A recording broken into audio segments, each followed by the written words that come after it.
Malabar style chicken biryani ഉണ്ടാക്കുമെന്ന് ചോദിച്ചു. എൻ്റെ ഫേവറേറ്റ് ബിരിയാണിയാണ്, എങ്ങനെ ഉണ്ടാക്കാതിരിക്കും ഞാൻ. നമുക്ക് ആദ്യം റൈസ് നന്നായിട്ട് കഴുകി ഒരു മണിക്കൂർ സോക്ക് ചെയ്ത് വെക്കണം. വെളുത്തുള്ളി, ഇഞ്ചി, പച്ചമുളക് ക്രഷ് ചെയ്യാം.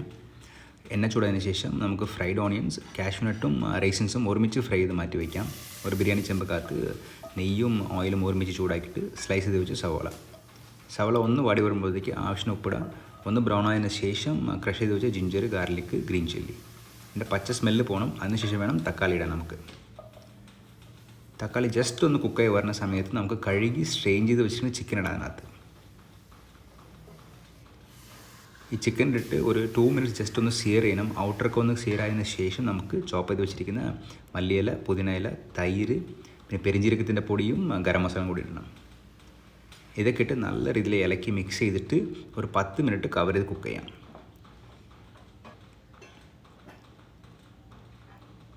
നമ്മളെ ചിക്കൻ സെറ്റായിട്ടുണ്ട്. ഈ സമയത്ത് ഫ്രൈഡ് ഓണിയൻസ്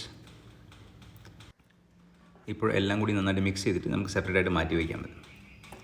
ഇപ്പോൾ ഒരു പാനിനകത്ത് നെയ്യ് ചൂടായതിനു ശേഷം ഹോൾ ഗരം മസാല, സ്ലൈസ് ചെയ്ത് വെച്ച ഓണിയൻ, കുറച്ച് ഓണിയൻ മതി നമ്മുടെ നെയ്ച്ചോറിന്. പിന്നെ നമ്മൾ കഴുകി കുതിച്ച അരി ഉണ്ടല്ലോ, നല്ല രീതിയിൽ സ്ട്രെയിൻ ചെയ്യണം. സ്ട്രെയിൻ ചെയ്തിട്ട് വേണം ഇതിനകത്ത് ഇടാൻ. അത് ഒരു 1 to 2 മിനിറ്റ്സ് ജസ്റ്റ് ഒന്ന് കുക്ക് ചെയ്യാം. അതിനുശേഷം 1 കപ്പ് അരിക്ക് ഞാൻ 2 കപ്പ് വെള്ളമാണ് എടുത്തേക്കുന്നത്.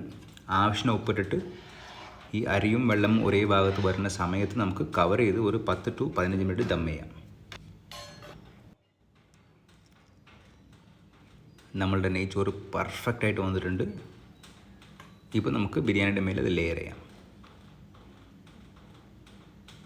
ലെയർ ചെയ്തതിന് ശേഷം അതിനകത്ത് ചോപ്പ് ചെയ്ത് വെച്ച മല്ലിയും പുതിനയും, ഗരം മസാല, നെയ്യ്, പിന്നെ ഫ്രൈഡ് ഓണിയൻസും കശുവണ്ടി കിസ്മിസ് ഫ്രൈ ചെയ്തത്, ഇതെല്ലാം കവർ ചെയ്തിട്ട് ഒരു 10 മിനിറ്റ്സ് ദം ചെയ്താൽ മതി. നമ്മളുടെ അടിപൊളി Malabar style chicken biryani ready ആയിട്ടുണ്ട്. എല്ലാവരും ടേസ്റ്റ് ചെയ്തിട്ട് കമൻസിൽ അഭിപ്രായം പറയണം.